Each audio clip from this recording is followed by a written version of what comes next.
Oh, I gotta get a picture. You give me the finger and put it on Facebook. Everybody was mad when we went to dinner. You didn't give me the finger the other night.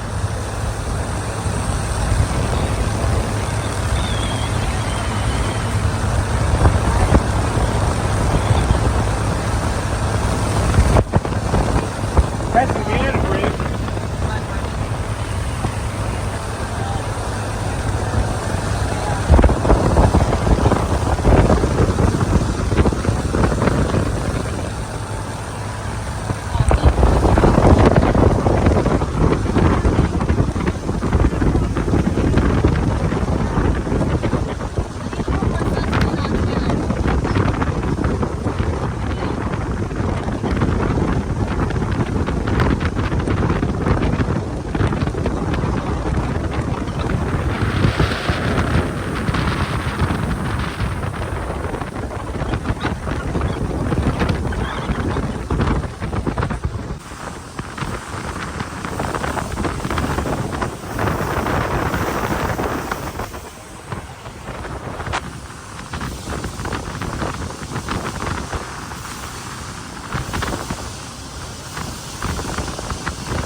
Just slow it down because they're unloading the boat.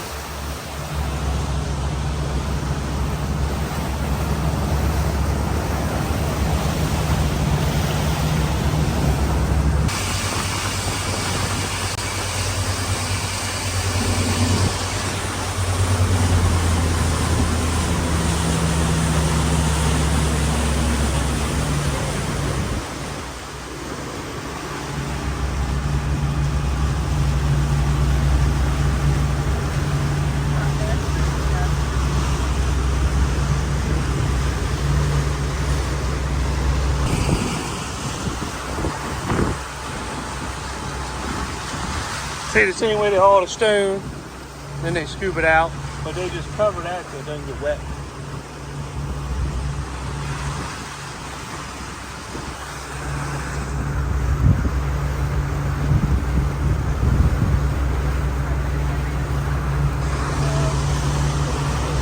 Just riding, checking out the beans. It can be long, they'll be closing them rows up, but they look pretty. These are the AgriGold. I think they're 4.4. I had some 4.6s and some 4.4s.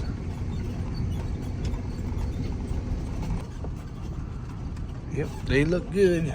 Look good, good, good. Here's the other side of the, that's what I just showed you over there.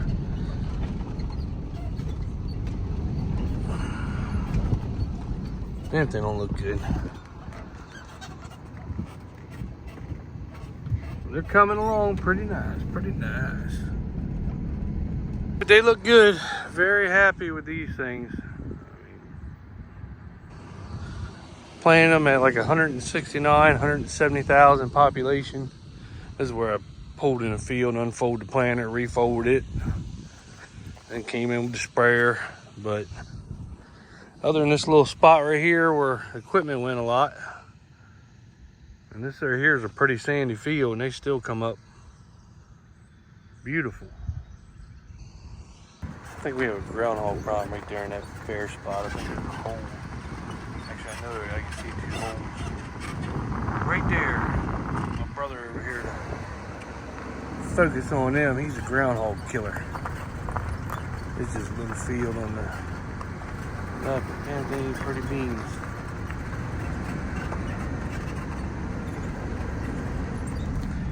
Pretty all the way around. I'll show you the front. The front looks good too. These beans look pretty good too. I came over and sprayed with Liberty and I smoked a lot of that stuff. Smoked a lot of it. But this right here is by Sandy's field, and damn, them beans don't even look good there. They'll thicken up once they start branching out and stuff. But they look good, look good, look good.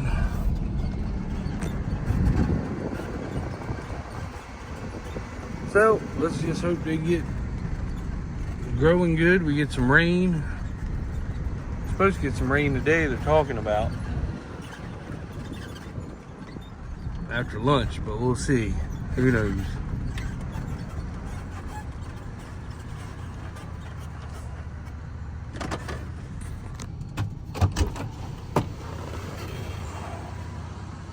But they look good.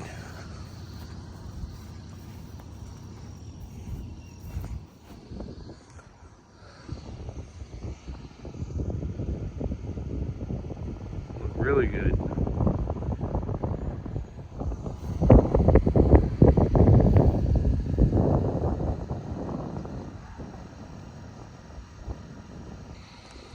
So, pretty happy. Get Rizzo over here to take care of the groundhog. That'll help out a lot. You wouldn't believe the groundhogs, they'll eat, if they got a hole, they'll eat a 20 wide, 20 foot, 30 foot circle right around it. I mean, they're worse than deer are. It's just crazy how they can do that and eat like they do. They'll just sit there all day and just munch, come in that hole, munch and do that.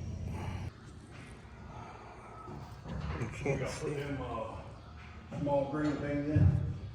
Yeah, well, remember we put 2 of them in and left 1 out, but we're gonna take them back out and put the other one in because where we're gonna kill half the weed, it's gonna be dry. So we are changing this big belt. I don't know why it won't. I don't have any light, but this is the belt we're changing. Maybe it's too dark in here. Oh.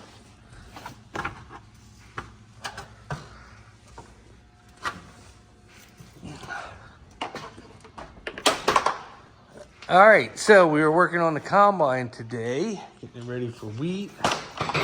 We have to change this big belt right here in the back.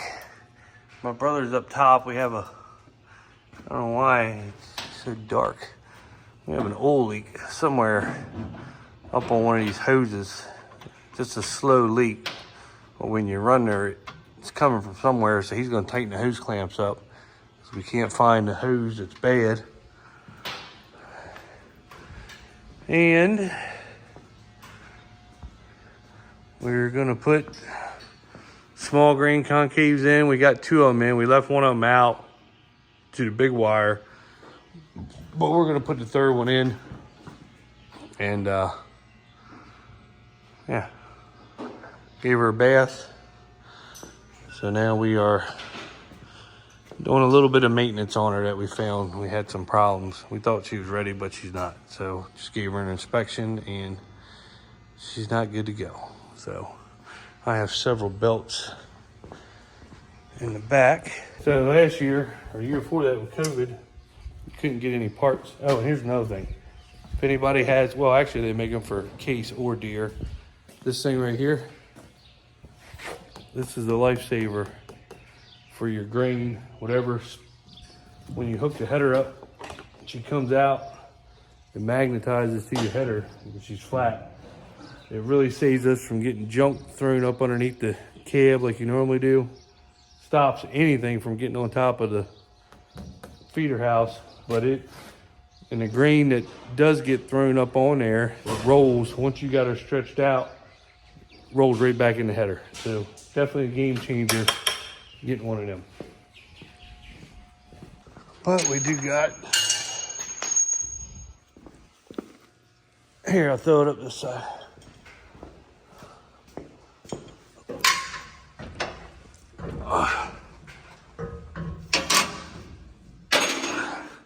There he is up here working. I love you, Sheila. His wife texts him every 5 minutes. Tells him how much she loves him, I guess. But we do got belts back here when COVID was going on. I stocked up on belts for the combines somewhere because you couldn't get any.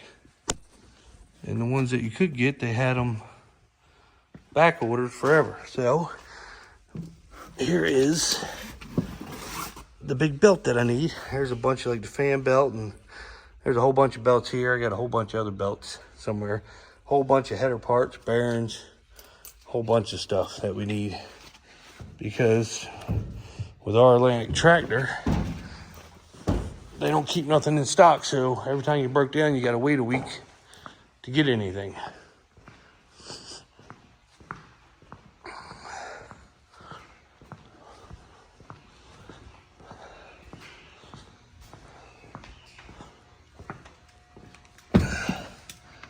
So there's the belt for her. I'm sure it's not a cheap belt neither. I think that's like 900 bucks. And it's not even made in the USA. It's made in Germany. Because we don't make anything in this country anymore, do we, Alex? Fuck no. God damn Joe Biden. Yep, Joe Biden. All right, we are sitting and taking a break. You want to say hi to your girlfriend, your wife? Hey Sheila. Hey, wifey Sheila. Wife. Oh. Anyway, we just got the belt on. It was a pain in the butt. We couldn't get where the pump goes into the pulley. We couldn't get it apart. We did on the back, but the front's like locked in there. And I called a John Deere guy, and he said that happens. So we ended up taking these hoses off and got it on. And it don't leak. And it don't, the top hoses, the bottom hoses leak. We found that out last time we did this. Top hoses won't leak. So you can actually take, I'll show you. These hoses will leak if you try to undo that. But the top ones, I know it's dark, I don't know why. Okay, them, they won't leak. So instead of trying to pull, really you're supposed to unbolt it in there and it comes off, the whole thing comes off the pulley, but it's kind of frozen there. They say it's a pain in the butt, like this one right here, I'll show you. Normally you undo this bolt, and this whole piece right here will come out.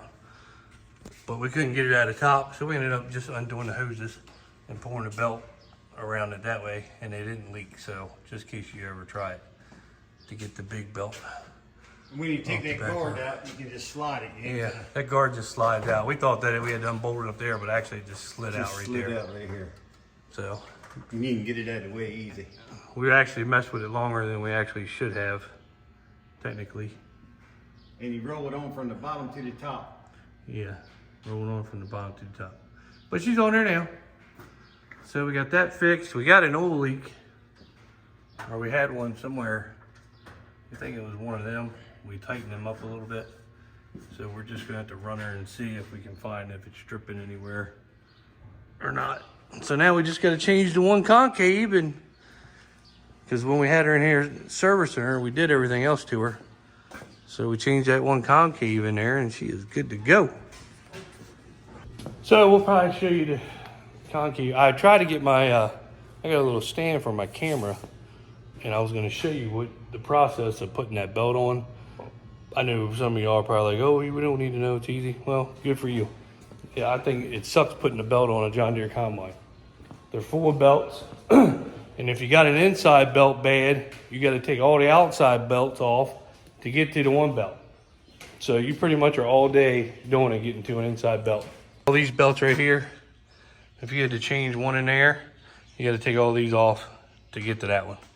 And it's a joke. It's just dumb how, I love John Deere, but it's dumb how they design their belts, the problems you got to have to do it. Despise it. She really needs to be waxed, but we're not gonna wax her. Clean the windows, and she'll be ready. She'll be ready to go. We're not gonna wax her this time. Here, just take it. I want everybody to see how strong he is. Look, watch how strong he is. These things are heavy. That's a small one. That's the big one.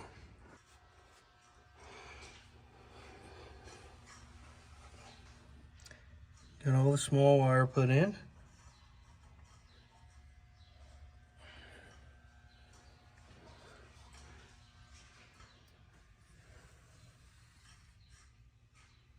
She's ready to go. Right, Alex? She's ready to go. Okay, well, this concludes the video. If y'all want to watch more, watch my brother sitting down looking at a magazine, then while I was working on the combine all day, then just subscribe. Oh, look, we got some kittens. Anybody want a free kitten? See it? Look right there. There's the mama cat. We actually have another one just like that, but where the gray is, it's orange. It's orange and white, but that's gray and white. So They're free. yeah, they're free. So we got 3 little black kittens in the back of that shop. So like, subscribe, share, and I'm gonna leave you with how good this corn looks over here. Cause it is really turning on. Look at that. You figure, look how tall that loader is, and that stuff's already up halfway up it. So that is some pretty corn all the way back. Well, that's actually there. And then the vetch corn, I don't know if you can see it. That's over there. That got planted like 3 weeks later. But she's coming. She's coming. Not much going on. We'll be starting wheat here soon, so give you all something to look at. All right, I came out here in this cornfield just to give you an idea of how tall this stuff's getting.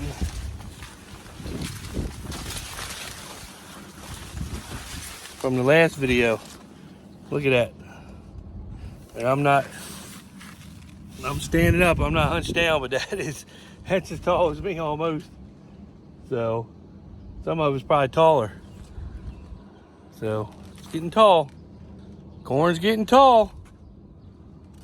It's almost 5 foot already. What is today? June 13th, last day of school here in Worcester County.